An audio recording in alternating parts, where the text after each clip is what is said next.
जिस तरह से जीवन के प्रत्येक क्षेत्र में मर्यादा और नियम आवश्यक होते हैं, उसी प्रकार सहवास जैसी गूढ़ और पवित्र प्रक्रिया के लिए भी शास्त्रों ने स्पष्ट दिशा निर्देश दिए हैं। यह केवल शरीर की क्रिया नहीं, आत्मा की यात्रा भी है। प्राचीन ग्रंथों में इसे धर्म, काल, स्थान, भावना और उद्देश्य से जोड़ा गया है।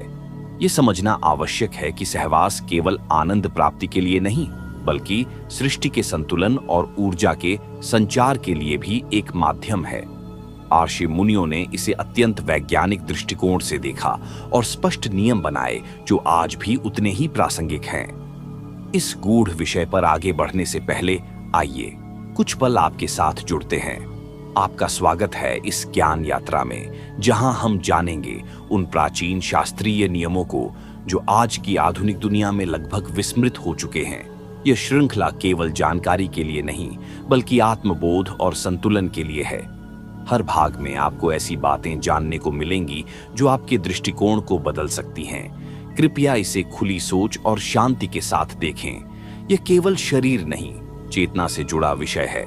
आइए साथ मिलकर उस परंपरा में प्रवेश करें जहां हर संबंध एक साधना था। इस यात्रा को अंत तक देखें, क्योंकि हर भाग अगले से जुड़ा है।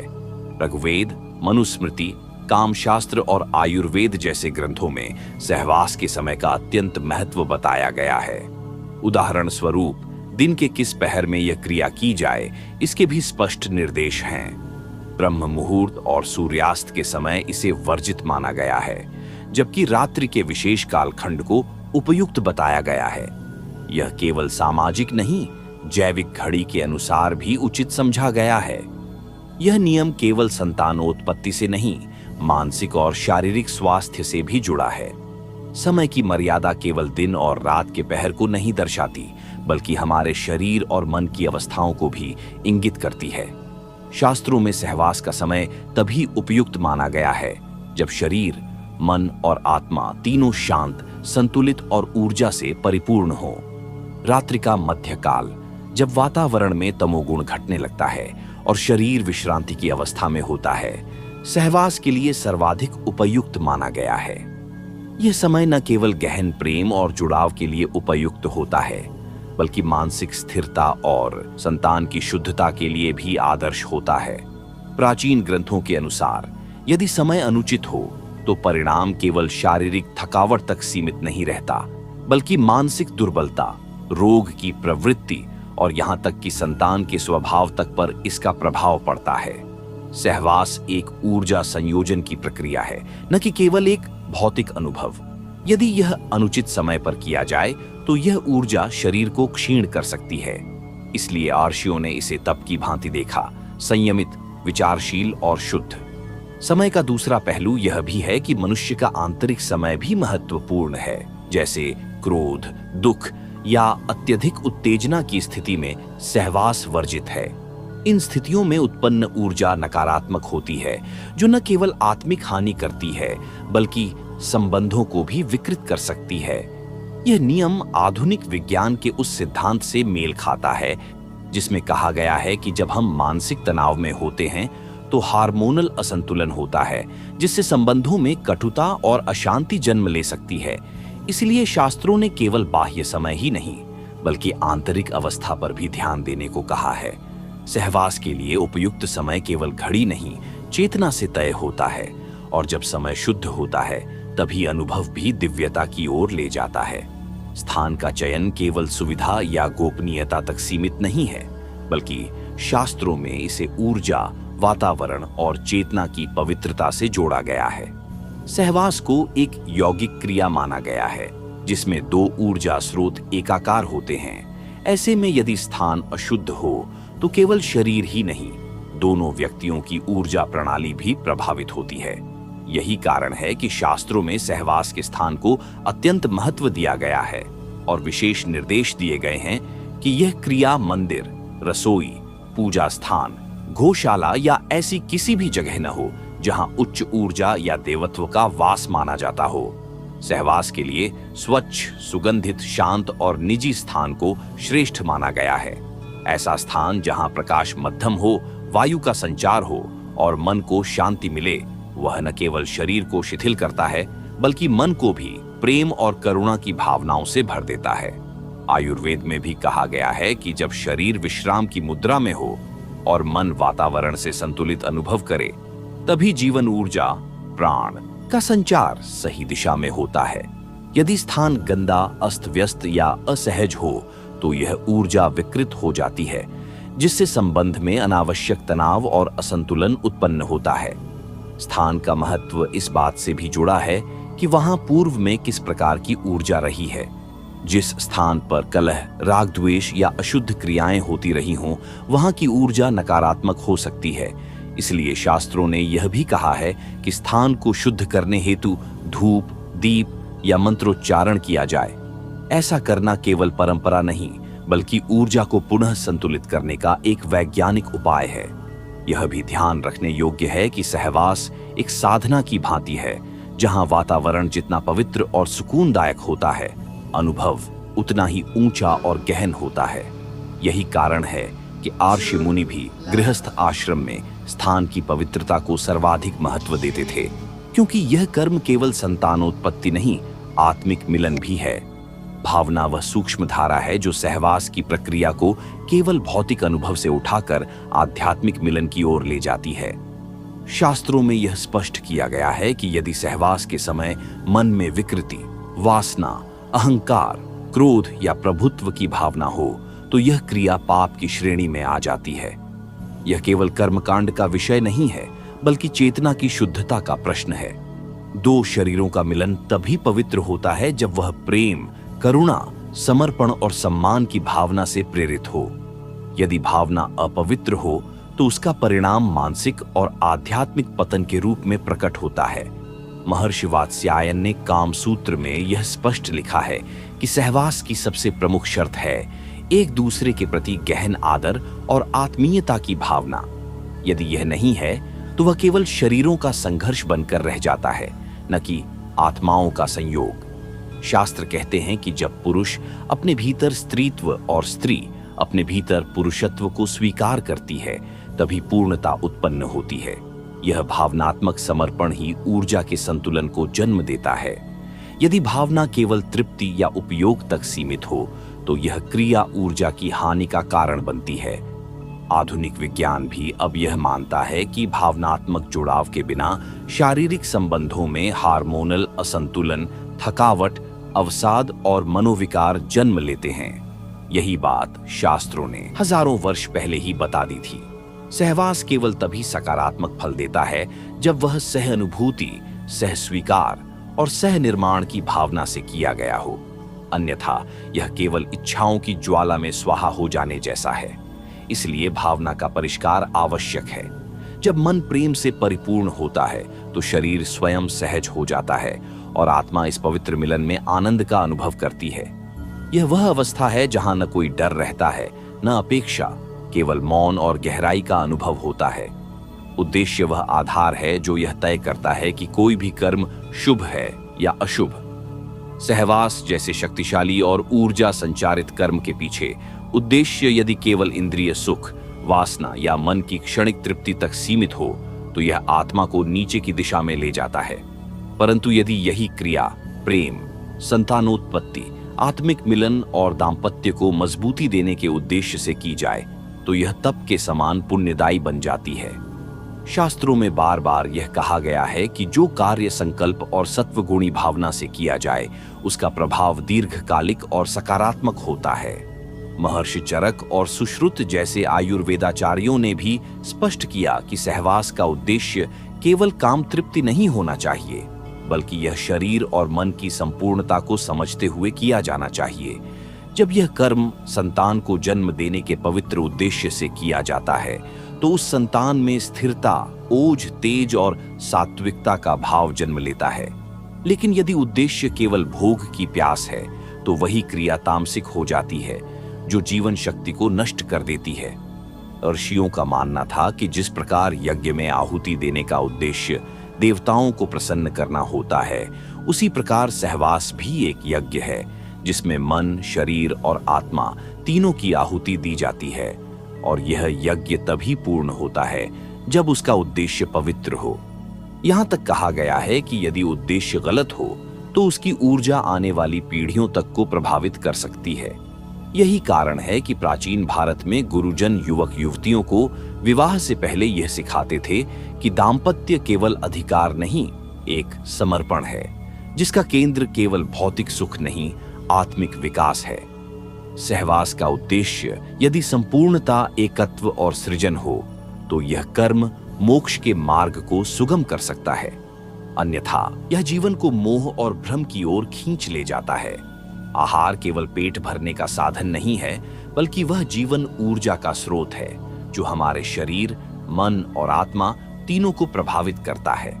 शास्त्रों में सहवास से पूर्व और बाद में किस प्रकार का आहार लिया जाए, इस पर विशेष रूप से निर्देश दिए गए हैं। इसका कारण यह है कि आहार का प्रभाव हमारे भावों, विचारों और ऊर्जा स्तर पर गहराई से पड़ता है। यदि आहार तामसिक या राजसिक हो, जैसे मांस, मद्य, प्याज, लहसुन, अधिक तीखा या गृष्ट भोजन, तो वह कामेच्छा को अनियंत्रित कर सकता है और सहवास को मात्र एक भौतिक क्रिया बना देता है। प्राचीन ग्रंथों में सात्विक आहार को प्राथमिकता दी गई है, विशेषकर तब जब सहवास आत्मिक संतुलन और सृजन के उद्देश्य से हो। ऐसा भोजन जिसमें ताजगी हो, जीवन शक्ति हो, जैसे फल, हल्का भोजन, शुद्ध जल, दूध, घी आदि, वह शरीर को ऊर्जा देता है, मन को शांत करता है और भावना को स्थिर बनाता है। आयुर्वेद यह भी कहता है कि यदि सहवास से पहले भोजन बहुत भारी हो तो पाचन शक्ति प्रभावित होती है, जिससे न केवल शरीर थकता है बल्कि आनंद की अनुभूति भी बाधित होती है। इसी तरह सहवास के तुरंत बाद भोजन करना भी उचित नहीं माना गया है। साथ ही यह भी कहा गया है कि भोजन कैसे बनाया गया है और किस भावना से बनाया गया है, उसका असर शरीर पर पड़ता है। जिस भोजन में प्रेम, शुद्धता और शांति हो, वह शरीर को ऊर्जावान बनाता है और सहवास के अनुभव को गहरा करता है। वहीं क्रोध, चिंता या जल्दबाजी में बनाया गया भोजन भीतर अशांति फैलाता है। शास्त्रों ने आहार को ब्रह्म के समान बताया है और जब यह आहार प्रेम और संयम के साथ ग्रहण किया जाता है तो सहवास की क्रिया भी साधना का रूप ले लेती है। यही कारण है कि कुछ अर्षियों ने तो विशेष कालखंडों में उपवास का भी विधान बताया, जिससे शरीर और मन दोनों की ऊर्जा शुद्ध हो सके। व्रत केवल भोजन न करने की एक धार्मिक प्रक्रिया नहीं है, बल्कि शास्त्रों में इसे ऊर्जा संयम, इच्छा नियंत्रण और आत्मिक शुद्धि का माध्यम माना गया है। सहवास से जुड़ी शास्त्रीय परंपरा में व्रत का विशेष स्थान है, क्योंकि यह न केवल शरीर को नियंत्रित करता है बल्कि काम में इच्छा को भी संतुलित करता है। जब व्यक्ति नियमित रूप से व्रत करता है तो उसकी इंद्रियां अधिक नियंत्रित होती हैं, मन अधिक स्थिर होता है और संबंधों में गहराई आती है। व्रत का मूल उद्देश्य केवल उपवास नहीं, बल्कि इंद्रिय संयम के माध्यम से ऊर्जा को ऊपर की ओर ले जाना होता है। शास्त्रों में बताया गया है कि सहवास केवल शारीरिक कर्म नहीं है, यह उस ऊर्जा का भी उपयोग है जो हमारे भीतर संचित होती है। यदि यह ऊर्जा अपवित्र, अनियंत्रित या तामसिक हो तो संबंध विकृत हो सकते हैं। इसलिए व्रत को उस साधना के रूप में देखा गया है जो ऊर्जा को संयमित और पवित्र बनाता है। विशेषकर पूर्णिमा, अमावस्या, एकादशी जैसे दिनों में व्रत रखने से मानसिक संतुलन और आत्मनियंत्रण की क्षमता बढ़ती है, जिससे सहवास भी अधिक दिव्य और संतुलित बनता है। प्राचीन भारत में गृहस्थों को यह सिखाया जाता था कि व्रत के माध्यम से स्वयं को समझो, अपनी इच्छाओं को पहचानो और उन्हें संतुलन में लाओ। सहवास के समय यदि मन संयमित हो और शरीर तपस्या के भाव में हो तो वही क्रिया जो सामान्यतः इंद्रिय भोग मानी जाती है, वह आत्मिक आनंद और चेतना विकास का द्वार बन सकती है। व्रत इस दिशा में एक प्रभावशाली साधन है। व्रत का पालन केवल व्यक्ति की आत्मिक शुद्धि तक सीमित नहीं रहता, बल्कि यह दाम्पत्य जीवन में भी स्थिरता, समझ और सह अस्तित्व की भावना को गहरा करता है। जब दोनों साथी इस साधना में समान रूप से भाग लेते हैं तो उनका संबंध केवल शरीर तक नहीं रहता, वह एक दिव्य बंधन में बदल जाता है। दिशा केवल भौगोलिक संकेत नहीं है, बल्कि शास्त्रों में यह ऊर्जा के प्रवाह, तत्वों के संतुलन और मनोविज्ञान के अनुरूप निर्देशित की गई है। सहवास के संदर्भ में दिशा का विशेष महत्व है, क्योंकि जिस दिशा में हम इस पवित्र क्रिया को करते हैं वह हमारी मानसिक अवस्था, संतान की प्रकृति और ऊर्जा स्तर पर प्रभाव डाल सकती है। वास्तुशास्त्र और आयुर्वेद दोनों इस बात पर सहमत हैं कि दक्षिण दिशा में सिर रखकर सहवास करना शरीर में तामसिक ऊर्जा को बढ़ाता है, जिससे थकावट, क्रोध और चित्त की अशांति जन्म लेती है। इसके विपरीत पूर्व दिशा को ज्ञान, प्रगति और चेतना के जागरण की दिशा माना गया है। यदि सहवास के समय सिर पूर्व की ओर और पैर पश्चिम की ओर हों, तो यह क्रिया मानसिक शांति, ऊर्जा का सही प्रवाह और स्थिरता प्रदान करती है। उत्तर दिशा को भी कुछ ग्रंथों में सकारात्मक दिशा माना गया है, विशेषकर तब जब इसका उद्देश्य संतानोत्पत्ति हो, क्योंकि यह दिशा चुंबकीय ऊर्जा को आकर्षित करती है, जिससे संतान में स्थिरता और बुद्धिमत्ता की संभावना बढ़ती है। शास्त्रों में यह भी कहा गया है कि यदि दिशा गलत हो तो संबंध का प्रभाव केवल वर्तमान सुख पर नहीं, भविष्य की पीढ़ियों तक पड़ सकता है। यह विचार केवल धार्मिक नहीं, वैज्ञानिक दृष्टि से भी महत्वपूर्ण है, क्योंकि पृथ्वी के चुंबकीय क्षेत्र, सूर्य की स्थिति और ऊर्जा तरंगें हमारे शरीर की जैविक लय को प्रभावित करती हैं। इसलिए ऋषियों ने सहवास को केवल एक निजी अनुभव न मानकर उसे ब्रह्मांडीय ऊर्जा के साथ संलग्न अनुभव के रूप में देखा। जब दिशा अनुकूल होती है तो यह क्रिया केवल शारीरिक सुख तक सीमित नहीं रहती, बल्कि मन और आत्मा को एक सशक्त और स्थायी जुड़ाव प्रदान करती है।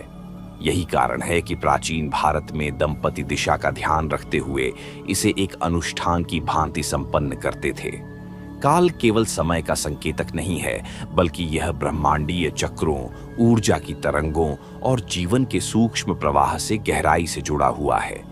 शास्त्रों में सहवास के लिए उपयुक्त और अनुपयुक्त काल की गहन चर्चा की गई है, क्योंकि प्रत्येक समय की अपनी एक विशेष ऊर्जा होती है, जो न केवल इस क्रिया को प्रभावित करती है, बल्कि उससे उत्पन्न भावनाओं, संबंधों और संतान तक पर प्रभाव छोड़ती है। आशियों ने कहा है कि रात्रि के कुछ विशेष समय सहवास के लिए श्रेष्ठ माने गए हैं, जैसे मध्य रात्रि के ठीक पहले का कालखंड, जब वातावरण शांत होता है, शरीर विश्राम में होता है और मन स्थिर। यह समय ऊर्जा को गहराई से महसूस करने का होता है, जहां दो आत्माएं एक दूसरे में लयबद्ध हो सकती हैं। वहीं ब्रह्म मुहूर्त, जो ध्यान और साधना के लिए उत्तम माना गया है, उसमें सहवास वर्जित बताया गया है, क्योंकि वह समय आत्मा को ईश्वर की ओर ले जाने वाला होता है, न कि इंद्रियों की तृप्ति की ओर। महिलाओं के ऋतुकाल, ग्रहों की स्थिति, चंद्रमा की कलाएं, तिथि और वार, इन सब का सहवास पर सूक्ष्म प्रभाव पड़ता है। जैसे अमावस्या और पूर्णिमा की रातों को उग्र और चंचल ऊर्जा का प्रवाह होता है, इसलिए उन दिनों संयम रखना शास्त्र सम्मत है। इसी प्रकार ग्रहण काल में शरीर की ऊर्जा असंतुलित होती है और यह समय किसी भी प्रकार के शारीरिक संसर्ग से बचने का माना गया है। काल के अनुसार संयम, चयन और विवेक से किया गया सहवास न केवल आत्मा को संतुष्टि देता है, बल्कि संतान में उच्च गुण, तेज और संतुलन भी लाता है। यही कारण है कि शास्त्रों ने काल का सम्मान करना सिखाया, क्योंकि जब हम समय के साथ जुड़ते हैं तो हम प्रकृति के साथ एक लय में आ जाते हैं और यही लय जीवन को दिव्यता की ओर ले जाती है। मंत्र केवल उच्चारित शब्द नहीं हैं, वे कंपन, वाइब्रेशंस हैं जो हमारे भीतर की चेतना को झंझावित करते हैं और ब्रह्मांडीय ऊर्जा से जोड़ते हैं। जब हम किसी भी कर्म को मंत्रों के साथ संपन्न करते हैं तो वह केवल एक क्रिया नहीं रहती, वह साधना बन जाती है। यही कारण है कि शास्त्रों में सहवास से पूर्व और बाद में विशेष मंत्रों के उच्चारण का उल्लेख मिलता है। इन मंत्रों का उद्देश्य केवल धार्मिकता नहीं, बल्कि उस क्षण की ऊर्जा को सात्विक और पवित्र बनाना होता है। आर्षियों ने बताया कि सहवास केवल शरीरों का मिलन नहीं है, यह दो आत्माओं और ऊर्जा धाराओं का एक विशेष संगम है। यदि इस मिलन के समय वातावरण में सही ऊर्जा न हो तो यह क्रिया असंतुलन, चिंता और भ्रम की स्थिति पैदा कर सकती है। मंत्र इस ऊर्जा को दिशा देने का कार्य करते हैं। वे शरीर, मन और आत्मा को एक विशेष लय में समायोजित करते हैं। उदाहरण के लिए AUM श्रीं ह्रीं क्लीं कामदेवाय नमः जैसे बीज मंत्र काम शक्ति को नियंत्रित और सशक्त करने के लिए उपयोग किए जाते हैं। वहीं AUM नमः शिवाय जैसे मंत्र चेतना को ऊर्ध्वगामी बनाते हैं, जिससे सहवास की क्रिया मात्र भोग की नहीं, आत्मिक स्पर्श की अनुभूति बन जाती है। कुछ विशेष मंत्रों का उपयोग संतानोत्पत्ति के उद्देश्य से किया जाता था, ताकि गर्भ में आने वाली आत्मा उच्च गुणों वाली हो, क्योंकि शास्त्रों का मत है गर्भधारण केवल शरीर से नहीं होता, वह संकल्प, विचार और ऊर्जा से होता है, और मंत्र उस ऊर्जा को निर्मल और केंद्रित करने का माध्यम है। जब सहवास से पहले दोनों पति पत्नी ध्यान पूर्वक कुछ क्षण मंत्रोच्चार करते हैं तो उनका मिलन किसी यज्ञ के समान हो जाता है, जिसमें शरीर आहुति है, भावना समिधा है और प्रेम अग्नि है। स्थान केवल शारीरिक वातावरण नहीं बल्कि मानसिक और आत्मिक स्थिति को भी प्रभावित करता है। शास्त्रों में स्थान का चयन सहवास के लिए अत्यधिक महत्वपूर्ण माना गया है, क्योंकि वह स्थान जहां हम किसी कार्य को करते हैं उसकी ऊर्जा उस कार्य पर गहरा प्रभाव डालती है। यदि हम उस स्थान का चुनाव नहीं करते जो शांति, समृद्धि और प्रेम से ओतप्रोत हो, तो हमारी क्रियाएं भी उसी ऊर्जा से प्रभावित होती है। आध्यात्मिक दृष्टिकोण से यह कहा गया है कि सहवास के लिए एक शांत, स्वच्छ और पवित्र स्थान का चयन करना चाहिए, जहां बाहरी व्यवधान न हो और वातावरण में कोई अशांति न हो। घर के ऐसे स्थान जहां अधिक भीड़ भाड़ या गंदगी हो, वह सहवास की ऊर्जा को नकारात्मक रूप से प्रभावित कर सकते हैं। यही कारण है कि प्राचीन संस्कृतियों में उपयुक्त स्थान का चुनाव एक गहन विचार विमर्श का विषय था। यह माना जाता था कि घर के भीतर विशिष्ट स्थानों पर, जैसे शयन कक्ष में, विशेष प्रकार की ऊर्जा का संचार होता है, जो सहवास के अनुभव को और अधिक आध्यात्मिक और पवित्र बना देता है। विशेष रूप से घर के केंद्र या आंगन को सहवास के लिए सबसे अच्छा स्थान माना गया है, क्योंकि ये स्थान पूरे घर के ऊर्जा प्रवाह को संतुलित रखते हैं। शास्त्रों में यह भी उल्लेख है कि स्थान के चारों ओर दीवारों की स्थिति, खिड़कियां और दरवाजे इस बात को प्रभावित करते हैं कि ऊर्जा का प्रवाह किस दिशा में होता है। यदि यह ऊर्जा सही दिशा में नहीं बहती तो सहवास का अनुभव अशांत हो सकता है और उसका प्रभाव मानसिक और शारीरिक स्वास्थ्य पर नकारात्मक पड़ सकता है। दूसरी ओर बाहरी स्थान जैसे बाग बगीचे या खुले आकाश के नीचे सहवास को एक अनूठा अनुभव बना सकते हैं। यह वातावरण में शुद्धता, ताजगी और प्राकृतिक ऊर्जा को लाता है, जो न केवल शरीर को बल प्रदान करता है बल्कि मानसिक शांति भी लाता है। ऐसे स्थान पर जहां प्राकृतिक तत्वों जैसे हवा, जल, पृथ्वी और सूर्य की उपस्थिति हो, सहवास के दौरान उच्चतम स्तर की ऊर्जा का अनुभव किया जा सकता है। प्राचीन भारतीय वाङ्मय में यह बताया गया है कि घर के प्रत्येक स्थान की अपनी एक विशेष ऊर्जा होती है, और यदि हम अपने कार्यों के लिए उस स्थान को सही रूप से चुनते हैं तो जीवन में सफलता, शांति और संतुलन बना रहता है। इसीलिए सहवास के लिए स्थान का चुनाव केवल शारीरिक आराम के लिए नहीं बल्कि ऊर्जा के प्रवाह को नियंत्रित करने और उस कार्य को दिव्य बनाने के लिए अत्यंत महत्वपूर्ण है। संस्कार हमारी आस्थाओं, शिक्षा और जीवन के अनुभवों का परिणाम होते हैं। यह हमारे व्यक्तित्व का आधार बनते हैं और हमारे क्रियाकलापों, सोच और व्यवहार को दिशा प्रदान करते हैं। सहवास के संदर्भ में संस्कार का महत्व अत्यधिक है, क्योंकि यह न केवल शारीरिक, मानसिक बल्कि आत्मिक अनुभव को भी प्रभावित करता है। शास्त्रों में कहा गया है कि जब हम किसी क्रिया को संस्कारों के साथ करते हैं तो वह केवल एक सामान्य कार्य नहीं रह जाता बल्कि एक गहरी और पवित्र साधना बन जाती है। प्राचीन भारतीय संस्कृति में सहवास को केवल शारीरिक क्रिया के रूप में नहीं बल्कि एक दिव्य कार्य के रूप में देखा गया है। इसके लिए विशेष संस्कारों का पालन करने की परंपरा रही है।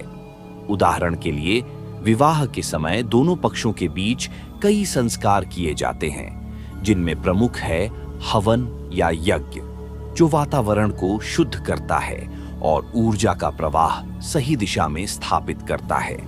इस प्रक्रिया में सहवास भी एक पवित्र कर्तव्य की तरह देखा जाता है, जो संतानोत्पत्ति और आत्मिक उन्नति की दिशा में सहायक होता है। सांसारिक सुखों के अलावा शास्त्रों में यह भी बताया गया है कि सहवास के दौरान यदि हम अपने संस्कारों का पालन करते हैं तो ये हमें भौतिक सुखों के साथ साथ मानसिक संतुलन, शांति और दिव्य अनुभूति भी देता है। संस्कारों का प्रभाव न केवल इस क्रिया पर बल्कि संतान के जन्म के समय भी पड़ता है। जब माता पिता शुद्ध और सात्विक मनोवृत्तियों के साथ इस क्रिया में भाग लेते हैं तो उनके संस्कारों का प्रभाव संतान के व्यक्तित्व पर भी पड़ता है। इसके अलावा संस्कारों का एक और महत्वपूर्ण पहलू है संयम। यह कहा गया है कि जो लोग अपनी इच्छाओं और भावनाओं पर नियंत्रण रखते हुए सहवास को एक पवित्र कर्तव्य के रूप में करते हैं, वे जीवन में अधिक संतुलित, शांत और मानसिक रूप से स्थिर होते हैं। ऐसे लोग न केवल अपने निजी जीवन में सुखी रहते हैं बल्कि समाज में भी एक आदर्श स्थापित करते हैं।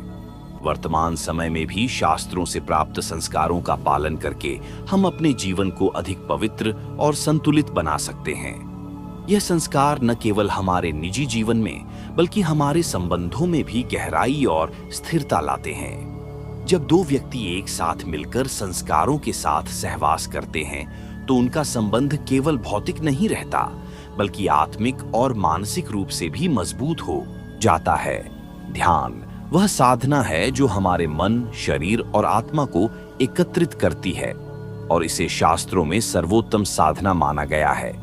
यह केवल मानसिक शांति पाने का माध्यम नहीं है बल्कि यह शारीरिक और मानसिक संतुलन बनाए रखने का एक शक्तिशाली उपकरण है। सहवास के संदर्भ में ध्यान का विशेष महत्व है क्योंकि यह ऊर्जा के प्रवाह को नियंत्रित करने और उसे सही दिशा में लगाने का कार्य करता है। जब हम सहवास के दौरान पूरी तरह से ध्यान और एकाग्रता के साथ होते हैं तो वह केवल शारीरिक मिलन नहीं रहता बल्कि वह एक दिव्य अनुभव बन जाता है। शास्त्रों में यह कहा गया है कि सहवास को मात्र भौतिक सुख की प्राप्ति के लिए नहीं बल्कि एक आध्यात्मिक साधना के रूप में देखना चाहिए। जब दोनों साथी ध्यान केंद्रित करते हुए इस क्रिया में भाग लेते हैं तो वे एक दूसरे की ऊर्जा को महसूस कर सकते हैं और उस ऊर्जा का आदान प्रदान करते हैं। इस दौरान ध्यान का अभ्यास शरीर के विभिन्न चक्रों को सक्रिय करने और उन्हें संतुलित करने में मदद करता है, जिससे न केवल मानसिक शांति मिलती है बल्कि शारीरिक स्तर पर भी ऊर्जा का सशक्त प्रवाह होता है।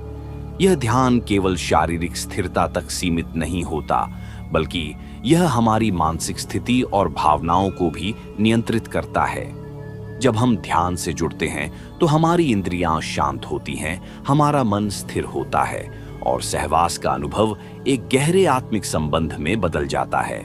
यह भावना जो प्रारंभ में केवल शारीरिक आकर्षण से शुरू होती है, एक आध्यात्मिक जुड़ाव का रूप ले लेती है। शास्त्रों में कहा गया है कि ध्यान से जुड़ी सहवास की क्रिया को तंत्र या युग्म साधना कहा जाता है, जो कि एक ऊर्जा के केंद्र से दूसरे केंद्र तक ऊर्जा का आदान प्रदान करती है। यह ध्यान हमें हमारी आंतरिक शक्ति को महसूस करने और उसे नियंत्रित करने का अवसर देता है। जब हम सहवास के दौरान ध्यान लगाते हैं तो हमारी मानसिक और शारीरिक प्रतिक्रियाएं एक संतुलित लय में होती है। यह सहवास का अनुभव केवल भौतिक स्तर पर नहीं रहता बल्कि वह हमें आत्मिक सुख और ऊर्जा के उच्चतम स्तर तक पहुंचाता है। साथ ही ध्यान के माध्यम से हम अपने मानसिक प्रक्षिप्त विचारों को दूर कर सकते हैं और केवल वर्तमान क्षण में उपस्थित हो सकते हैं। यह वह स्थिति है जहां हम अपनी आत्मा के साथ मिलकर एक दूसरे के अस्तित्व को महसूस करते हैं। शास्त्रों के अनुसार जब दो व्यक्ति सहवास करते समय पूरी तरह से ध्यान में होते हैं तो उनका संबंध केवल शारीरिक नहीं बल्कि आत्मिक और मानसिक रूप से भी एक हो जाता है। संतुलन जीवन का वह आधार है जो हर पहलू में शांति और शुद्धता बनाए रखता है।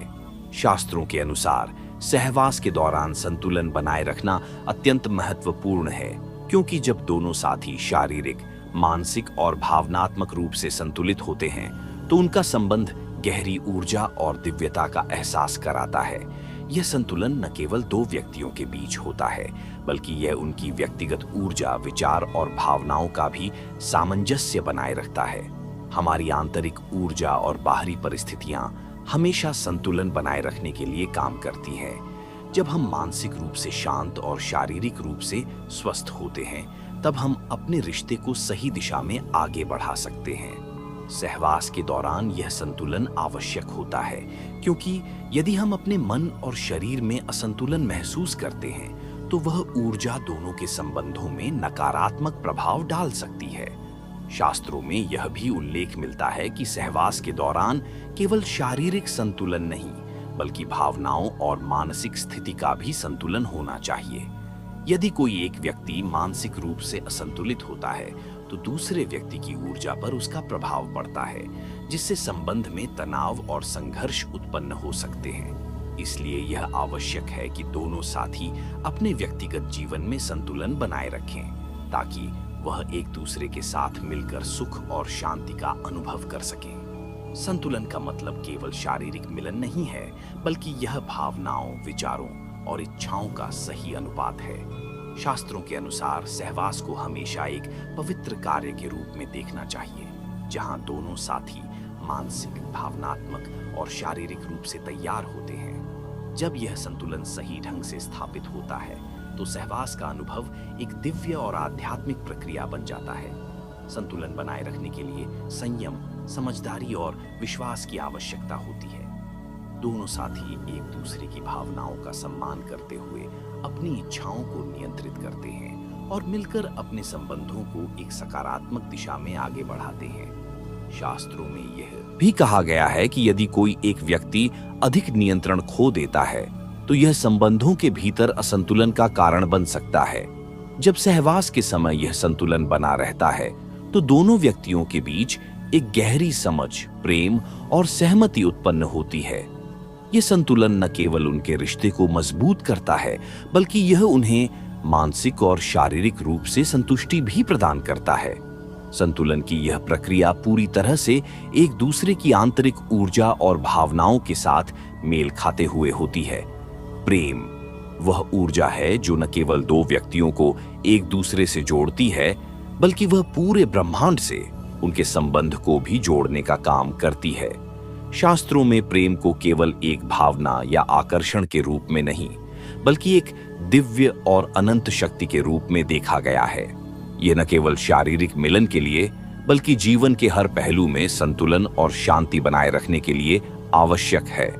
सहवास के दौरान प्रेम का सही अर्थ और अभ्यास दोनों व्यक्तियों के बीच एक गहरी समझ और ऊर्जा के आदान प्रदान को उत्पन्न करता है, जो उन्हें एक दिव्य अनुभव से जोड़ता है। शास्त्रों के अनुसार सहवास केवल शारीरिक संयोग नहीं है, यह प्रेम की एक अभिव्यक्ति है। जब दो लोग एक दूसरे के प्रति सच्चे प्रेम से जुड़े होते हैं तो उनका संबंध केवल भौतिक रूप से नहीं, बल्कि आत्मिक रूप से भी जुड़ा होता है। प्रेम के इस स्वरूप में शारीरिक आकर्षण एक माध्यम बन जाता है, जो आत्मिक गहराई और दिव्यता की ओर बढ़ने का मार्ग प्रशस्त करता है। प्रेम एक ऐसा सेतु है जो आत्माओं को एक दूसरे के साथ जोड़ता है और उन्हें एक दूसरे के अस्तित्व को पूरी तरह से महसूस करने का अवसर देता है। प्रेम का अनुभव तब सबसे गहरा और सशक्त होता है जब यह दोनों व्यक्तियों के भीतर से बाहर की ओर प्रवाहित होता है। इसका मतलब यह है कि प्रेम केवल एक दूसरे के प्रति आकर्षण या भावना नहीं है, बल्कि यह हमारे भीतर की सबसे शुद्ध और दिव्य ऊर्जा का प्रकटीकरण है। शास्त्रों में यह कहा गया है कि जब प्रेम का आदान प्रदान सही तरीके से होता है तो वह न केवल भौतिक सुख देता है, बल्कि आत्मिक उन्नति और शांति भी प्रदान करता है। जब दोनों साथी प्रेम से भरे होते हैं तो सहवास के दौरान उनकी ऊर्जा एक दूसरे के साथ मिलकर पूरी तरह से एकाकार हो जाती है। इस मिलन में कोई अवरोध नहीं होता, क्योंकि दोनों का उद्देश्य केवल आनंद की प्राप्ति नहीं, बल्कि एक दूसरे की आत्मा के साथ मिलकर आत्मिक अनुभव प्राप्त करना होता है। प्रेम की इस प्रक्रिया में कोई दबाव या अपेक्षाएं नहीं होती, केवल समझ, सम्मान और विश्वास होता है। शास्त्रों में यह भी बताया गया है कि प्रेम के सच्चे स्वरूप में दोनों साथी एक दूसरे के साथ न केवल शारीरिक रूप से जुड़ते हैं, बल्कि मानसिक और आत्मिक रूप से भी एक दूसरे के अस्तित्व को महसूस करते हैं। जब प्रेम शुद्ध होता है तो वह केवल व्यक्तिगत संतुष्टि तक सीमित नहीं रहता, बल्कि यह दोनों को एक साथ मिलकर जीवन के उद्देश्य को समझने और पूरा करने की ओर ले जाता है। प्रेम के इस स्वरूप में दोनों साथी अपने अस्तित्व के उच्चतम स्तर तक पहुंचने की कोशिश करते हैं। सच्चा प्रेम तब उत्पन्न होता है जब हम अपने साथी को पूरी तरह से स्वीकारते हैं, उनके दोषों और गुणों दोनों के साथ। यह वह प्रेम है जो बिना किसी शर्त के होता है, जिसमें कोई अपेक्षाएं नहीं होती, केवल एक दूसरे की आत्मिक स्थिति को समझने और उसका सम्मान करने की भावना होती है। प्रेम का यह रूप सहवास को केवल शारीरिक क्रिया से ऊपर उठाकर एक दिव्य अनुभव बना देता है। संपर्क वह बिंदु है जहां दो व्यक्ति अपने आंतरिक संसार को साझा करते हैं और एक दूसरे के अस्तित्व को महसूस करते हैं। शास्त्रों में यह माना गया है कि संपर्क केवल शारीरिक नहीं बल्कि मानसिक और आत्मिक स्तर पर भी होना चाहिए।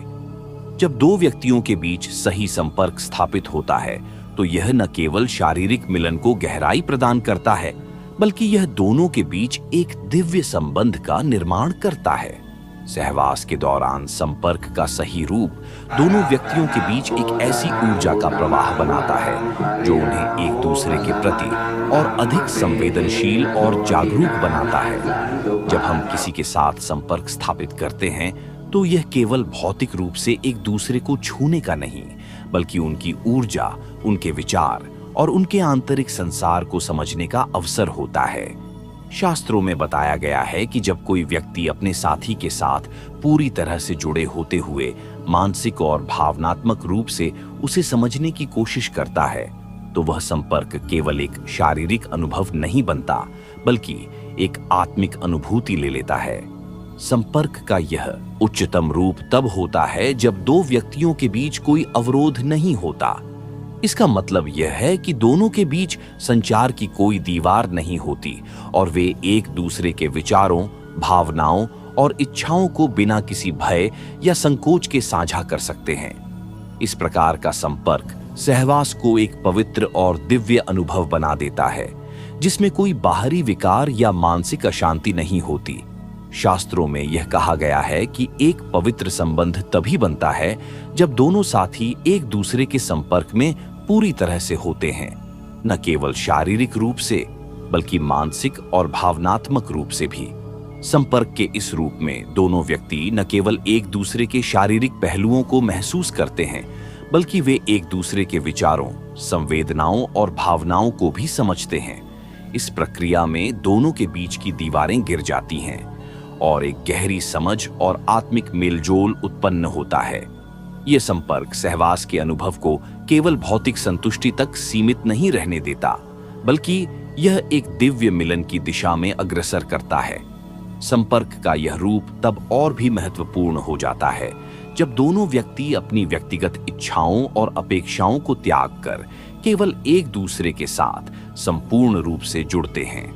इस समय उनका संबंध केवल शारीरिक नहीं रहता बल्कि वह एक दिव्य आदान प्रदान में परिवर्तित हो जाता है। यह वह समय होता है जब दोनों व्यक्ति अपने अस्तित्व को एक दूसरे में पूरी तरह से समर्पित कर देते हैं और इस मिलन के माध्यम से वे आत्मिक उन्नति की ओर बढ़ते हैं। जब हम अपने साथी के साथ सही संपर्क बनाते हैं तो हम न केवल शारीरिक रूप से बल्कि मानसिक और भावनात्मक रूप से भी एक दूसरे के साथ जुड़ते हैं। इस प्रकार का संपर्क हमारे रिश्ते को गहरा और अधिक पवित्र बना देता है और हमें एक दूसरे के अस्तित्व को पूरी तरह से महसूस करने का अवसर देता है। शास्त्रों में यह कहा गया है कि जब हम अपने साथी के साथ सही संपर्क बनाते हैं तो हम न केवल अपने संबंधों को मजबूत करते हैं बल्कि अपने जीवन के उद्देश्य और अर्थ को भी समझने लगते हैं। समर्पण वह भाव है जो दो व्यक्तियों के बीच एक सशक्त संबंध को बनाने का आधार है। शास्त्रों में समर्पण को एक अत्यधिक पवित्र और दिव्य प्रक्रिया के रूप में वर्णित किया गया है जिसमें प्रत्येक व्यक्ति अपने साथी के लिए अपनी इच्छाओं, अपेक्षाओं और अहंकार को त्याग देता है। यह केवल शारीरिक या मानसिक क्रिया नहीं है बल्कि यह एक आत्मिक यात्रा है जिसमें दोनों व्यक्ति एक दूसरे के अस्तित्व को पूरी तरह से स्वीकार करते हैं और एक दूसरे के साथ मिलकर एक उच्च उद्देश्य की ओर बढ़ते हैं। समर्पण का वास्तविक रूप तब प्रकट होता है जब हम अपने साथी को न केवल शारीरिक रूप से बल्कि मानसिक और आत्मिक रूप से भी पूरी तरह से स्वीकार करते हैं। यह एक प्रकार की असीम विश्वास की स्थिति है जिसमें दोनों साथी एक दूसरे के साथ पूरी तरह से जुड़े होते हैं और उनका अस्तित्व एक दूसरे के अस्तित्व से अभिन्न हो जाता है। यह विश्वास, प्रेम और सम्मान का संयोजन होता है जो एक पवित्र मिलन की दिशा में बढ़ता है। शास्त्रों के अनुसार समर्पण के बिना कोई भी संबंध स्थायी नहीं हो सकता। समर्पण केवल अपने साथी के लिए नहीं होता, बल्कि यह अपने आप को समझने, स्वीकार करने और अपने आंतरिक संघर्षों को शांत करने का एक तरीका भी है। जब हम अपने आप को पूरी तरह से स्वीकार करते हैं, तभी हम अपने साथी के साथ सच्चे समर्पण की स्थिति में पहुंच सकते हैं। इस समर्पण में कोई दबाव नहीं होता, कोई अपेक्षाएं नहीं होती, केवल एक दूसरे के प्रति गहरी समझ और स्वीकृति होती है। सहवास के दौरान समर्पण का यह रूप सबसे अधिक महत्वपूर्ण होता है।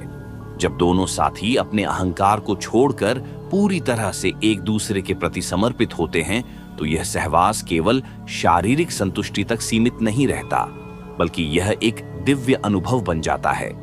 इस प्रकार का समर्पण उनके बीच एक ऐसी गहरी कनेक्टिविटी उत्पन्न करता है जो दोनों के जीवन को एक नए अर्थ और दिशा में मार्गदर्शन करती है। समर्पण का यह स्वरूप शास्त्रों में तंत्र या युग्म साधना के रूप में भी जाना जाता है, जिसमें दोनों साथी एक दूसरे की आत्मा को पूरी तरह से महसूस करते हैं और उस आत्मिक ऊर्जा का आदान प्रदान करते हैं। यह सहवास का एक दिव्य रूप होता है, जिसमें केवल भौतिक संतुष्टि नहीं, बल्कि आत्मिक उन्नति और आध्यात्मिक समृद्धि की भी प्राप्ति होती है। जब हम समर्पण से एक दूसरे के साथ जुड़ते हैं, तो हम अपने रिश्ते को केवल भौतिक सुख से परे एक दिव्य और शाश्वत संबंध में बदल देते हैं। इस प्रकार के समर्पण में न केवल आत्मिक संतुष्टि होती है, बल्कि यह हमें अपने जीवन के गहरे उद्देश्य को भी समझने में मदद करता है। समर्पण वह बंधन है जो दोनों व्यक्तियों को एक दूसरे से जोड़े रखता है, और यह बंधन न केवल इस जीवन में, बल्कि आने वाले जीवनों में भी उनके संबंध को मजबूत बनाता है। स्वीकृति किसी भी रिश्ते का एक अत्यंत महत्वपूर्ण पहलू है, क्योंकि यह वह आधार है जिस पर दोनों व्यक्तियों का संबंध स्थिर और प्रगति की दिशा में अग्रसर होता है। शास्त्रों में स्वीकृति को एक दिव्य प्रक्रिया के रूप में प्रस्तुत किया गया है, जिसमें व्यक्ति अपने साथी के सभी गुणों और दोषों को बिना किसी शर्त के स्वीकार करता है। स्वीकृति का यह रूप केवल शारीरिक या मानसिक नहीं होता, बल्कि यह आत्मिक स्तर पर दोनों व्यक्तियों के एक दूसरे के अस्तित्व को पूरी तरह से समझने और स्वीकार करने का उपाय है। जब दो व्यक्ति एक दूसरे के साथ स्वीकृति का व्यवहार करते हैं, तो वे बिना किसी न्याय, आलोचना या अवरोध के एक दूसरे को स्वीकार करते हैं। शास्त्रों के अनुसार सही संबंध तभी उत्पन्न हो सकते हैं जब दोनों व्यक्ति एक दूसरे को अपने पूरे रूप में स्वीकार करें, न केवल उनके अच्छे पहलुओं को, बल्कि उनके दोषों और कमजोरियों को भी। स्वीकृति का यह स्वरूप दोनों के बीच शांति और सामंजस्य बनाए रखता है, क्योंकि इसमें कोई अपेक्षाएं या संघर्ष नहीं होते। स्वीकृति का अर्थ यह नहीं है कि हम अपने साथी को पूरी तरह से बदलने का प्रयास करें, बल्कि इसका मतलब है कि हम उन्हें जैसा वे हैं वैसे ही स्वीकार करें। ये समझना कि प्रत्येक व्यक्ति में अपनी कमियां और खूबियां होती हैं, और इन्हें बिना किसी शर्त के स्वीकार करना स्वीकृति का वास्तविक रूप है। शास्त्रों में यह भी कहा गया है कि जहां स्वीकृति होती है, वहां संघर्ष और अहंकार का कोई स्थान नहीं होता। इस प्रक्रिया के माध्यम से दोनों साथी अपने रिश्ते को एक सशक्त और संतुलित दिशा में ले जाते हैं। स्वीकृति का यह रूप सहवास के समय भी अत्यंत महत्वपूर्ण होता है। जब दोनों साथी एक दूसरे को बिना किसी संकोच या भय के स्वीकार करते हैं, तो उनका संबंध केवल शारीरिक नहीं, बल्कि मानसिक और आत्मिक रूप से भी प्रगति करता है। शास्त्रों के अनुसार यदि कोई एक साथी दूसरे को पूरी तरह से स्वीकार करता है, तो यह एक पवित्र मिलन का कारण बनता है, जो न केवल भौतिक स्तर पर, बल्कि आत्मिक और मानसिक स्तर पर भी संतुष्टि प्रदान करता है। स्वीकृति और समझ के इस वातावरण में दोनों साथी अपने जीवन के गहरे उद्देश्य को महसूस करते हैं और उसे साथ में पूरा करने के लिए प्रेरित होते हैं। यह न केवल उनके रिश्ते को गहरा करता है, बल्कि उन्हें एक दूसरे के साथ अपने व्यक्तिगत विकास की ओर भी मार्गदर्शन करता है।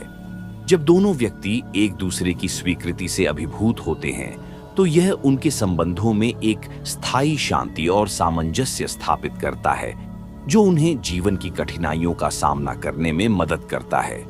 स्वीकृति का यह रूप दोनों के आत्मिक संबंध को एक नई ऊंचाई तक ले जाता है, जहां दोनों व्यक्ति अपनी असल पहचान को एक दूसरे के साथ साझा करते हैं और इस प्रक्रिया के माध्यम से वे अपनी पूर्णता की ओर बढ़ते हैं। शास्त्रों में यह भी बताया गया है कि जब हम एक दूसरे को बिना शर्त स्वीकार करते हैं, तो हम अपने रिश्ते को केवल इस जीवन में नहीं, बल्कि आगामी जीवनों में भी मजबूत और स्थायी बनाते हैं। समानता किसी भी रिश्ते में सबसे महत्वपूर्ण तत्वों में से एक है, क्योंकि यह दोनों व्यक्तियों के बीच की भेदभाव की दीवारों को गिराने का कार्य करती है।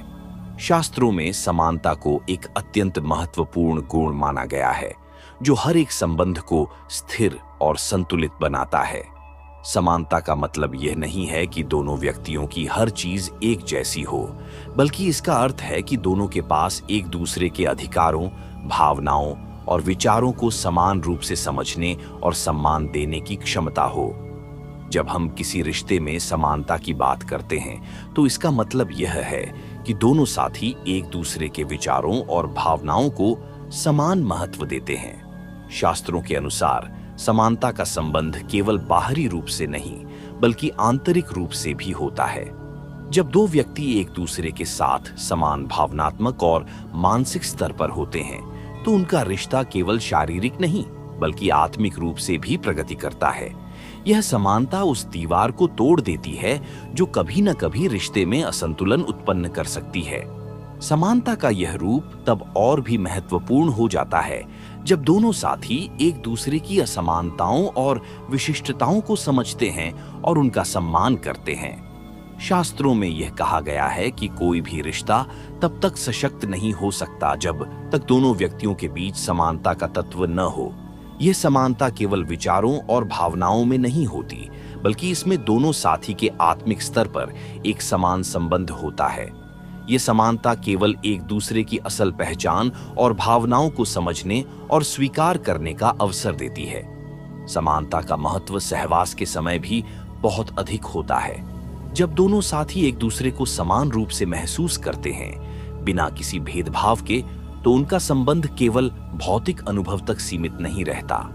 शास्त्रों के अनुसार सहवास तब और भी पवित्र और दिव्य होता है जब दोनों व्यक्ति एक दूसरे के प्रति समान भावनाओं और सम्मान के साथ संपर्क स्थापित करते हैं।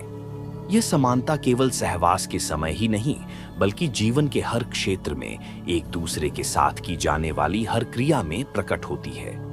यह समानता दोनों व्यक्तियों को एक दूसरे के अस्तित्व को पूरी तरह से समझने और उसके साथ जुड़ने का अवसर देती है। शास्त्रों में यह भी कहा गया है कि जब दो व्यक्ति एक दूसरे के साथ समानता का व्यवहार करते हैं, तो उनका रिश्ता केवल इस जीवन में ही नहीं, बल्कि आने वाले जीवनों में भी मजबूत और स्थायी बनता है।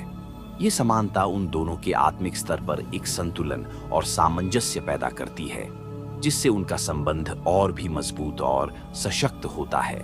समानता का यह रूप उनके बीच एक गहरी समझ और सहयोग उत्पन्न करता है।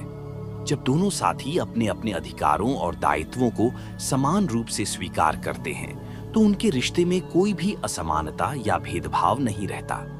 इस प्रकार समानता उनके संबंधों को एक सशक्त और स्थायी आधार प्रदान करती है, जो उन्हें जीवन के प्रत्येक क्षेत्र में एक दूसरे के साथ सहयोग करने के लिए प्रेरित करता है। सम्मान किसी भी रिश्ते में सबसे महत्वपूर्ण स्तंभ होता है, क्योंकि यह दोनों व्यक्तियों के बीच विश्वास, समझ और आत्मिक सशक्तता का निर्माण करता है। शास्त्रों में सम्मान को एक दिव्य और परम शास्त्र बताया गया है, जो संबंधों को स्थायित्व और पवित्रता प्रदान करता है। यह केवल बाहरी व्यवहार का हिस्सा नहीं होता, बल्कि यह हर एक क्रिया, भावना और विचार में प्रकट होता है। सम्मान का असली रूप तब प्रकट होता है जब हम अपने साथी के अस्तित्व, उसकी सोच, भावनाओं और आवश्यकताओं को पूरी तरह से समझते हैं और बिना किसी पूर्वाग्रह या अपेक्षाओं के उसे स्वीकार करते हैं। जब हम अपने साथी को सम्मान देते हैं, तो हम केवल उसकी उपस्थिति का ही सम्मान नहीं करते, बल्कि उसके विचारों, इच्छाओं और जीवन के दृष्टिकोण को भी महत्व देते हैं। शास्त्रों के अनुसार सम्मान का वास्तविक रूप तब दिखाई देता है जब हम अपने साथी के निर्णयों, इच्छाओं और स्वतंत्रता को बिना किसी रोक टोक के स्वीकार करते हैं। ये केवल शारीरिक संबंधों तक सीमित नहीं है, बल्कि मानसिक, भावनात्मक और आत्मिक स्तर पर भी ये सम्मान अपनी उपस्थिति दिखाता है। सम्मान का एक महत्वपूर्ण पहलू यह है कि यह न केवल एक व्यक्ति से दूसरे व्यक्ति की ओर होता है, बल्कि यह दोनों ओर से होना चाहिए। जब दोनों व्यक्ति एक दूसरे को सम्मान देते हैं तो उनका संबंध गहरा और पवित्र होता है। शास्त्रों में यह कहा गया है कि एक रिश्ता तभी मजबूत बनता है जब दोनों साथी एक दूसरे के दृष्टिकोण और विचारों को पूरी समझ और सहमति से स्वीकार करते हैं। इस प्रकार सम्मान एक ऐसा बंधन बनता है जो दोनों व्यक्तियों को एक दूसरे के साथ सशक्त रूप से जोड़ता है और उनका संबंध एक दिव्य और नित्य संबंध के रूप में प्रकट होता है। ये सम्मान तब और भी महत्वपूर्ण हो जाता है जब सहवास की बात की जाती है। शास्त्रों के अनुसार सहवास केवल शारीरिक क्रिया नहीं होती, बल्कि यह एक दिव्य मिलन होती है जो दोनों व्यक्तियों के बीच गहरे सम्मान और समझ का परिणाम होती है। जब दोनों साथी एक दूसरे के प्रति पूर्ण सम्मान और आस्थावान होते हैं तो उनका सहवास न केवल शारीरिक संतुष्टि तक सीमित नहीं रहता, बल्कि यह एक उच्च आत्मिक अनुभव में बदल जाता है। यह अनुभव दोनों को एक दूसरे के साथ अपने संबंधों में एक गहरी अर्थवत्ता और उद्देश्य का एहसास कराता है। सम्मान केवल बाहरी तौर पर नहीं, बल्कि आंतरिक रूप से भी होना चाहिए। जब हम अपने साथी के साथ अपने विचारों, भावनाओं और आस्थाओं को खुले दिल से साझा करते हैं तो हम उसे सम्मान देते हैं। यह सम्मान तब भी प्रकट होता है जब हम अपने साथी के फैसलों को सम्मान पूर्वक स्वीकार करते हैं और उन्हें अपनी स्वतंत्रता और निर्णय लेने की क्षमता प्रदान करते हैं। यह आदान प्रदान दोनों के बीच विश्वास और समझ का मार्ग खोलता है और उनके संबंध को एक स्थिर, सशक्त और आत्मिक रूप से पवित्र बनाता है। सम्मान का यह रूप न केवल वर्तमान जीवन को बल्कि आने वाले जीवन को भी सकारात्मक रूप से प्रभावित करता है। शास्त्रों में यह कहा गया है कि जब हम एक दूसरे को सम्मान देते हैं तो हमारे रिश्ते की स्थायिता और संतुलन को न केवल इस जीवन में बल्कि अगले जीवनों में भी महसूस किया जाता है। यह विश्वास और सम्मान का आपसी आदान प्रदान दोनों व्यक्तियों के बीच आत्मिक ऊर्जा का प्रवाह बनाता है जो उनका संबंध शाश्वत और पवित्र बनाता है। इस प्रकार सम्मान किसी भी रिश्ते में केवल एक क्रिया नहीं होती, बल्कि यह वह दिव्य तत्व है जो दोनों व्यक्तियों को एक दूसरे के साथ जुड़े रहने का माध्यम प्रदान करता है। जब दोनों साथी अपने रिश्ते में सम्मान को सर्वोच्च स्थान देते हैं तो उनका संबंध न केवल शारीरिक रूप से बल्कि मानसिक और आत्मिक रूप से भी प्रगति करता है। समझ किसी भी रिश्ते में गहरे बंधन की कुंजी होती है। जब दो लोग एक दूसरे के विचारों, भावनाओं और दृष्टिकोणों को समझते हैं तो उनका संबंध एक स्थायी और सामंजस्यपूर्ण रूप से विकसित होता है। शास्त्रों में यह कहा गया है कि समझ का मतलब केवल शब्दों का आदान प्रदान नहीं होता, बल्कि यह भावनाओं और आंतरिक संवेदनाओं की गहरी समझ से संबंधित होता है। जब हम अपने साथी को पूरी तरह से समझने का प्रयास करते हैं तो हम न केवल उनके शब्दों को बल्कि उनके चुप और अव्यक्त भावनाओं को भी महसूस करने की कोशिश करते हैं। यह समझ रिश्ते में एक नया आयाम जोड़ती है जहां दोनों व्यक्तियों के बीच एक आत्मिक संबंध स्थापित होता है। समझ का यह रूप तब महत्वपूर्ण होता है जब हम अपने साथी की असहमति, उसकी कमजोरियों और उसकी जरूरतों को भी खुले दिल से स्वीकार करते हैं। शास्त्रों में यह उल्लेखित है कि एक व्यक्ति को दूसरे की भावनाओं, उसकी इच्छाओं और उसकी आवश्यकताओं को बिना किसी शर्त के समझना चाहिए। जब हम यह समझ पाते हैं तो हम अपने साथी के साथ पूरी तरह से संतुलित संबंध स्थापित कर सकते हैं, जो केवल मानसिक ही नहीं बल्कि आत्मिक और शारीरिक रूप से भी सशक्त होता है। समझ का एक और पहलू यह है कि यह केवल सहानुभूति तक सीमित नहीं है। सहानुभूति केवल किसी की स्थिति को समझना है, जबकि समझ का वास्तविक रूप तब प्रकट होता है जब हम उस व्यक्ति के दृष्टिकोण और अनुभवों को खुद अपने जीवन में समाहित करने का प्रयास करते हैं। जब दो लोग एक दूसरे के साथ गहरी समझ और सहानुभूति का व्यवहार करते हैं तो उनका संबंध न केवल सशक्त होता है, बल्कि वह एक दिव्य और पवित्र रूप लेता है। जब हम अपने साथी के साथ अपनी समझ को साझा करते हैं, तो हम न केवल उसके विचारों को सुनते हैं, बल्कि हम उनकी भावना और विचार प्रक्रिया को भी समझने का प्रयास करते हैं। शास्त्रों में यह कहा गया है कि एक व्यक्ति को अपने साथी को इस प्रकार समझना चाहिए जैसे वह खुद को समझता है। यह गहरी समझ न केवल दोनों व्यक्तियों के बीच विश्वास पैदा करती है, बल्कि यह उनके रिश्ते में एक मजबूत और स्थिर आधार प्रदान करती है। समझ का यह रूप सहवास के समय भी अत्यंत महत्वपूर्ण होता है। जब दोनों साथी एक दूसरे की इच्छाओं, आवश्यकताओं और संवेदनाओं को पूरी तरह से समझते हैं, तो उनका संबंध केवल शारीरिक संतुष्टि तक सीमित नहीं रहता, बल्कि यह एक गहरी आत्मिक और मानसिक जुड़ाव का रूप लेता है।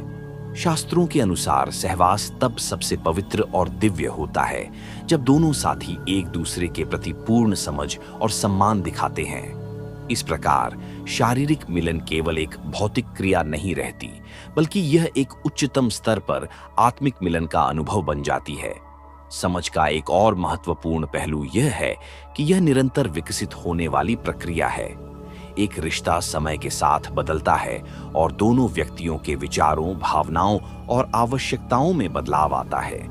जब हम अपने साथी के साथ इस बदलाव को समझने और स्वीकार करने का प्रयास करते हैं, तो हम अपने रिश्ते को और भी प्रगति की ओर ले जाते हैं।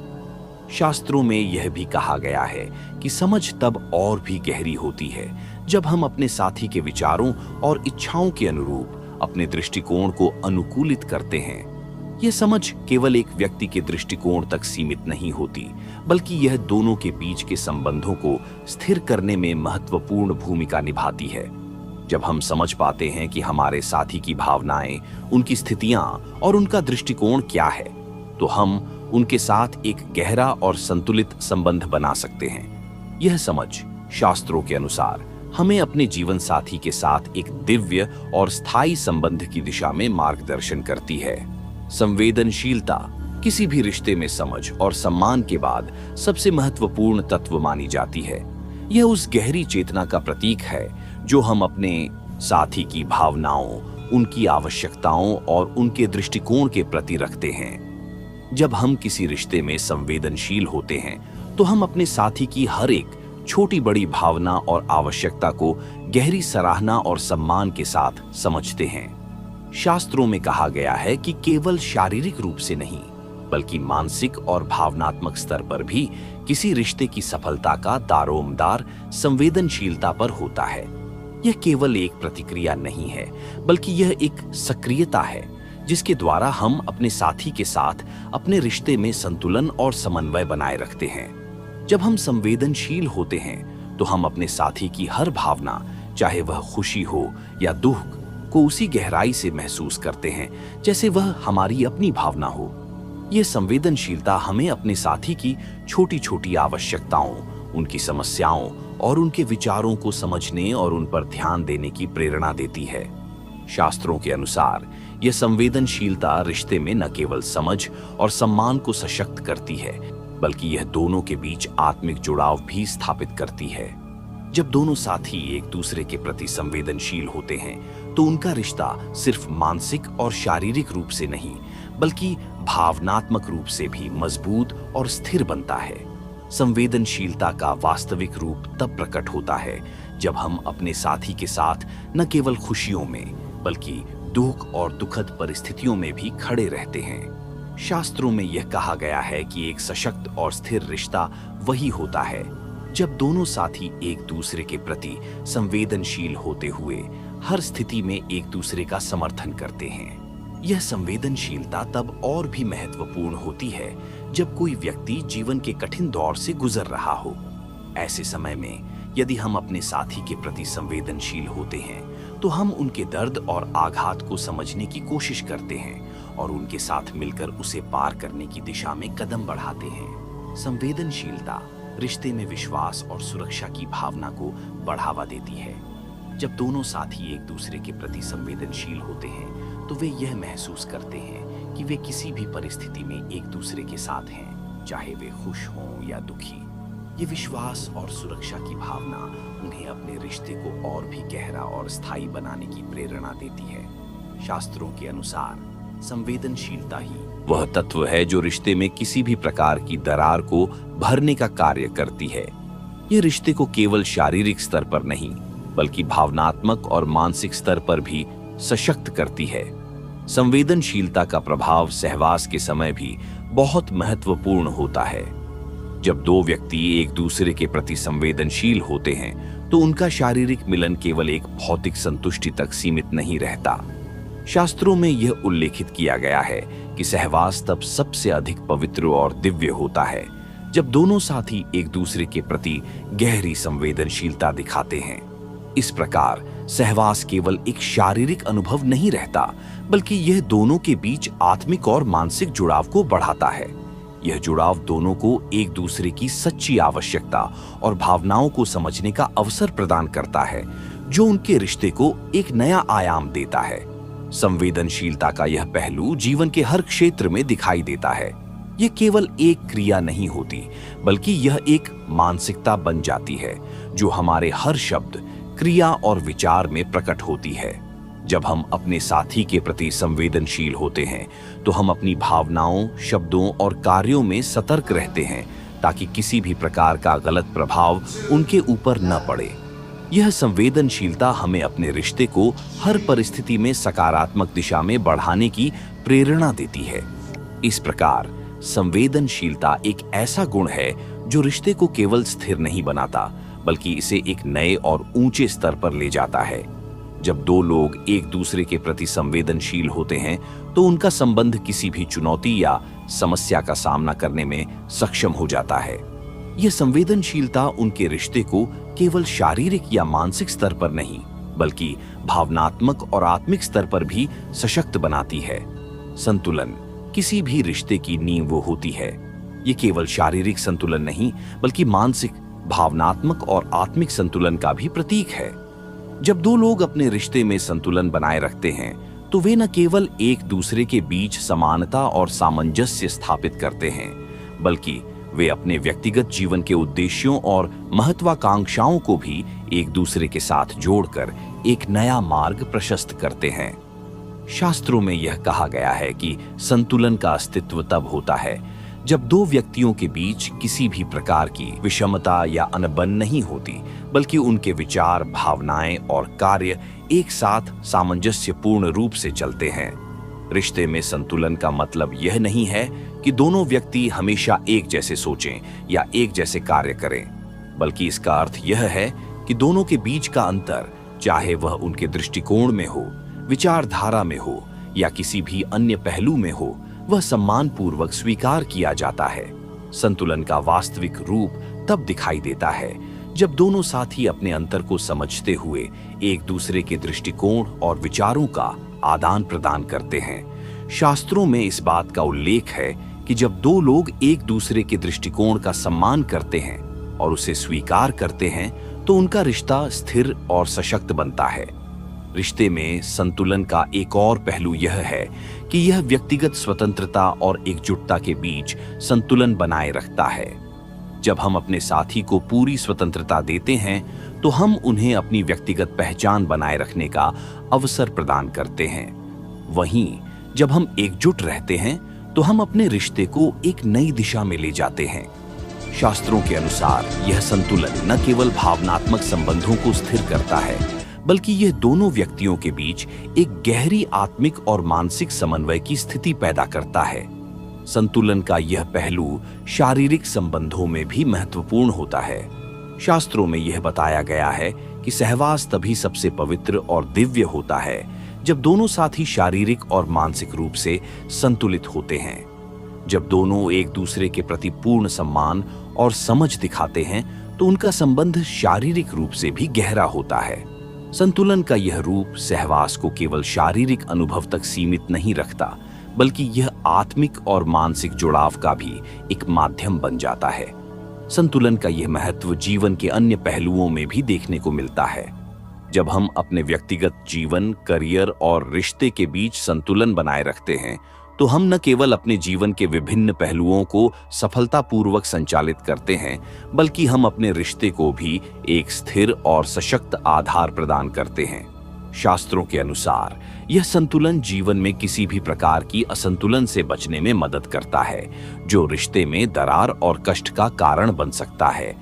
रिश्ते में संतुलन बनाए रखना यह भी सुनिश्चित करता है कि दोनों साथी एक दूसरे के विचारों, भावनाओं और इच्छाओं का समान रूप से सम्मान करते हैं।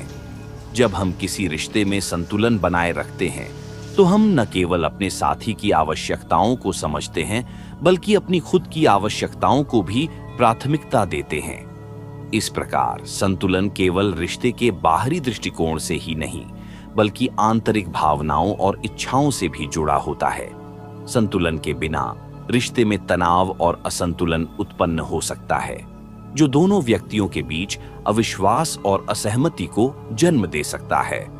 शास्त्रों में यह भी कहा गया है कि जब रिश्ते में संतुलन नहीं होता, तो वह संघर्ष और तनाव की ओर बढ़ता है, जो रिश्ते के लिए हानिकारक हो सकता है। इसलिए संतुलन का होना न केवल रिश्ते की सफलता के लिए आवश्यक है, बल्कि यह दोनों व्यक्तियों के मानसिक और भावनात्मक स्वास्थ्य के लिए भी महत्वपूर्ण होता है। अंत में संतुलन केवल एक दर्शन नहीं है, बल्कि यह एक जीवन शैली है। जब हम संतुलन बनाए रखते हैं, तो हम अपने साथी के साथ एक स्थिर, सुखी और शांतिपूर्ण जीवन जी सकते हैं। शास्त्रों के अनुसार संतुलन की स्थिति में हम न केवल अपने साथी के साथ प्रेम और सम्मान का अनुभव करते हैं, बल्कि हम अपने आत्मिक और मानसिक विकास को भी बढ़ावा देते हैं। विनम्रता किसी भी रिश्ते में सबसे महत्वपूर्ण गुणों में से एक मानी जाती है। यह न केवल हमारी बाहरी गतिविधियों में, बल्कि हमारे विचारों और भावनाओं में भी प्रकट होती है। विनम्रता का वास्तविक रूप तब दिखाई देता है जब हम अपने साथी के प्रति न केवल सम्मान और प्यार व्यक्त करते हैं, बल्कि उनके दृष्टिकोण और आवश्यकताओं को समझने की कोशिश भी करते हैं। शास्त्रों में विनम्रता को एक दिव्य गुण के रूप में वर्णित किया गया है, जो न केवल रिश्ते को मजबूत बनाता है, बल्कि हमारे भीतर की अहंकार की भावना को भी कम करता है। जब हम विनम्र होते हैं, तो हम किसी भी परिस्थिति में अपने साथी को नीचा नहीं दिखाते, बल्कि उनकी भावनाओं का सम्मान करते हुए किसी भी समस्या का समाधान खोजने का प्रयास करते हैं। यह विनम्रता एक गहरे समझ का प्रतीक होती है, जो बताती है कि हम अपने साथी को केवल अपने से कमतर या उच्चतर नहीं मानते, बल्कि एक समान और बराबरी के स्तर पर उनके साथ खड़े होते हैं। यह हमें सिखाता है कि रिश्ते में कभी भी अपने अहंकार को प्राथमिकता नहीं देनी चाहिए, बल्कि दोनों के बीच का सामंजस्य और सम्मान सबसे अहम होता है।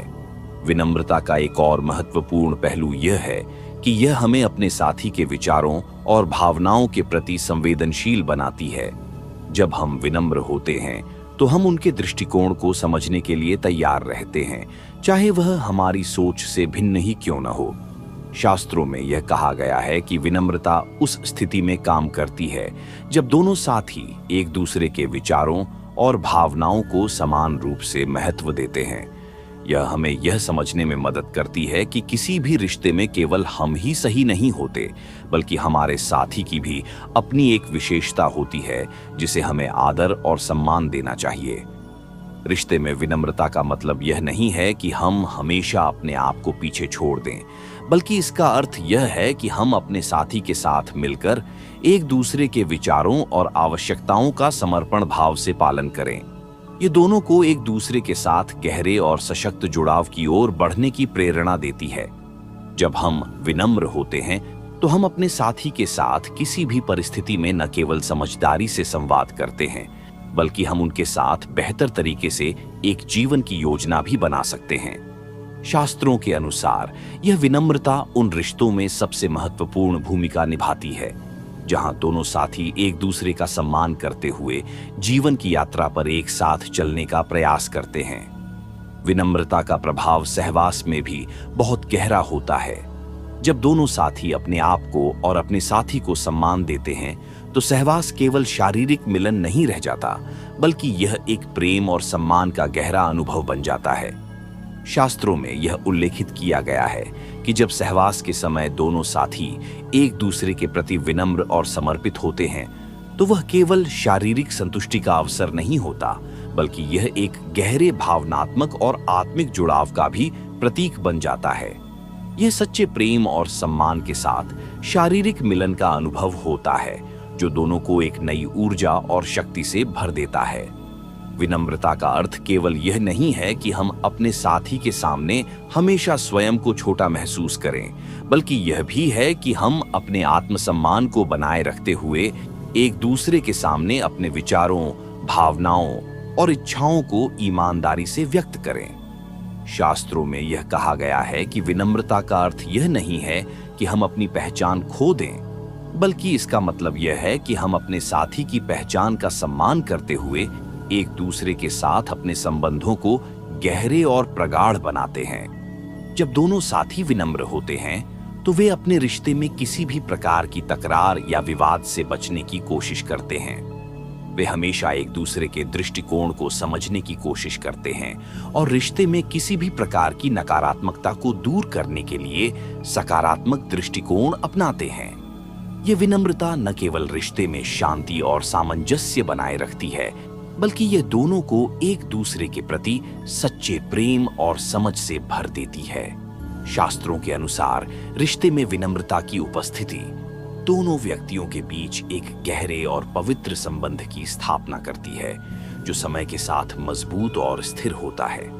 अंत में, विनम्रता रिश्ते का एक ऐसा गुण है जो न केवल दोनों व्यक्तियों को एक दूसरे के प्रति सम्मान और समझ प्रदान करता है, बल्कि यह उनके रिश्ते को स्थिर और सशक्त बनाता है। जब दोनों साथी विनम्र होते हैं तो उनका संबंध न केवल शारीरिक रूप से बल्कि मानसिक और भावनात्मक रूप से भी गहरा और पवित्र बनता है। यह विनम्रता रिश्ते को एक नई दिशा और ऊर्जा प्रदान करती है, जो उन्हें जीवन की कठिनाइयों से उबरने में मदद करती है और उनके बीच के प्रेम और समझ को और भी मजबूत करती है। समर्पण किसी भी रिश्ते का सबसे पवित्र और महत्वपूर्ण तत्व है। यह केवल एक भावनात्मक स्थिति नहीं है, बल्कि एक गहरी प्रतिबद्धता का प्रतीक है, जो दोनों साथी एक दूसरे के प्रति महसूस करते हैं। जब हम किसी रिश्ते में समर्पित होते हैं, तो हम न केवल अपने साथी के प्रति अपनी जिम्मेदारियों को निभाते हैं, बल्कि हम उनके साथ अपने जीवन के हर पहलू को साझा करने के लिए तैयार होते हैं। समर्पण का वास्तविक अर्थ तब समझ में आता है जब दोनों साथी अपने रिश्ते में ईमानदारी, सच्चाई और सच्चे प्रेम को प्रमुख रखते हैं। समर्पण का यह अर्थ नहीं है कि हम अपनी पहचान या स्वतंत्रता को खो देते हैं, बल्कि इसका मतलब यह है कि हम अपने साथी के साथ अपने संबंधों को प्राथमिकता देते हुए एक दूसरे के प्रति पूर्ण सम्मान और समझ दिखाते हैं। शास्त्रों में समर्पण को एक आत्मिक गुण के रूप में बताया गया है, जो तब प्रकट होता है जब दो लोग एक दूसरे के साथ अपने रिश्ते में पूरी तरह से जुड़ जाते हैं, न केवल शारीरिक रूप से बल्कि मानसिक और आत्मिक रूप से भी। जब हम समर्पण करते हैं तो हम अपने साथी के साथ मिलकर एक नई दिशा में अपने जीवन की यात्रा पर कदम रखते हैं, जहां दोनों का उद्देश्य और आकांक्षाएं एक दूसरे के साथ जुड़ी होती है। समर्पण के बिना रिश्ते में असुरक्षा और अनिश्चितता उत्पन्न हो सकती है। शास्त्रों में यह कहा गया है कि जब एक व्यक्ति अपने रिश्ते में पूरी तरह से समर्पित होता है, तो वह न केवल अपने साथी के प्रति अपना प्यार और सम्मान व्यक्त करता है, बल्कि वह अपने स्वयं के अंदर की ताकत और समझ भी विकसित करता है। समर्पण न केवल एक बाहरी क्रिया है, बल्कि यह हमारे अंदर की मानसिकता और भावनाओं का प्रतिबिंब भी होता है। जब हम किसी रिश्ते में समर्पित होते हैं, तो हम अपने साथी को अपने जीवन का एक अभिन्न हिस्सा मानते हैं और उनके बिना हम अपने जीवन को अधूरा महसूस करते हैं। समर्पण का मतलब यह भी नहीं है कि हम अपने साथी की हर इच्छा और आवश्यकता को पूरा करने के लिए अपनी पहचान खो दें। इसके बजाय समर्पण का असली रूप तब होता है जब दोनों साथी एक दूसरे की इच्छाओं, आवश्यकताओं और विचारों का आदान प्रदान करते हुए रिश्ते को सशक्त बनाने के लिए काम करते हैं। शास्त्रों में यह बताया गया है कि एक समर्पित व्यक्ति अपने साथी के लिए न केवल खुशी और संतोष की भावना लाता है, बल्कि वह रिश्ते में स्थिरता और संतुलन बनाए रखने के लिए हर संभव प्रयास करता है। यह समर्पण हर कठिनाई और चुनौती के बावजूद अपने साथी के साथ खड़े रहने की भावना को पैदा करता है। जब दोनों साथी समर्पित होते हैं तो उनका रिश्ता समय के साथ और भी गहरा और मजबूत होता है। इस समर्पण का प्रभाव केवल रिश्ते पर नहीं बल्कि दोनों व्यक्तियों के व्यक्तिगत विकास पर भी होता है। समर्पित व्यक्ति अपने साथी के साथ अपने जीवन की यात्रा में न केवल एक साथ बढ़ते हैं बल्कि वे अपने आत्मिक और मानसिक विकास की दिशा में भी कदम बढ़ाते हैं। समर्पण रिश्ते को केवल शारीरिक और भावनात्मक रूप से जोड़ने का काम नहीं करता बल्कि यह उन्हें आत्मिक रूप से भी मजबूत बनाता है। शास्त्रों के अनुसार समर्पण के इस स्तर तक पहुंचने के बाद व्यक्ति अपने साथी के साथ पूरी तरह से एकात्म हो जाता है, जहां दोनों की आवश्यकताएं और आकांक्षाएं एक हो जाती हैं। समर्पण की यह भावना शारीरिक संबंधों में भी गहरी होती है। जब दोनों साथी एक दूसरे के प्रति पूरी तरह से समर्पित होते हैं तो उनका शारीरिक मिलन केवल शारीरिक संतुष्टि तक सीमित नहीं रहता बल्कि यह एक दिव्य और आध्यात्मिक अनुभव बन जाता है। शास्त्रों में कहा गया है कि जब दो लोग अपने साथी के साथ समर्पण की भावना से जुड़ते हैं तो उनका शारीरिक मिलन केवल बाहरी रूप से नहीं बल्कि एक गहरे आंतरिक संबंध की अभिव्यक्ति बन जाता है। यह समर्पण रिश्ते को एक नई ऊर्जा और उद्देश्य देता है, जिससे दोनों साथी अपने जीवन की यात्रा को और भी सशक्त और स्थिर तरीके से आगे बढ़ा सकते हैं। समर्पण का यह पहलू न केवल रिश्ते को मजबूत करता है बल्कि यह व्यक्ति के आत्मसम्मान और आत्मविश्वास को भी बढ़ाता है। जब हम अपने साथी के प्रति समर्पित होते हैं तो हम न केवल उन्हें एक सुरक्षित और प्रेमपूर्ण वातावरण प्रदान करते हैं बल्कि हम अपने अंदर की शक्ति और सामर्थ्य को भी जागृत करते हैं। सकारात्मक चक्र की शुरुआत करता है जो न केवल रिश्ते को सशक्त बनाता है बल्कि दोनों व्यक्तियों के जीवन में सुख, शांति और समृद्धि लाता है। इस समर्पण के साथ हम यह समझते हैं कि रिश्ते केवल एक साथ रहने का नाम नहीं है बल्कि यह एक दूसरे के साथ मिलकर एक ऐसा जीवन जीने का नाम है जो प्रेम, सम्मान, समझ और साझा उद्देश्य से भरा हुआ हो। यह समर्पण केवल एक शब्द नहीं बल्कि एक जीवन शैली है जो दोनों साथी एक दूसरे के साथ जीने, सीखने और बढ़ने का मार्ग प्रशस्त करती है।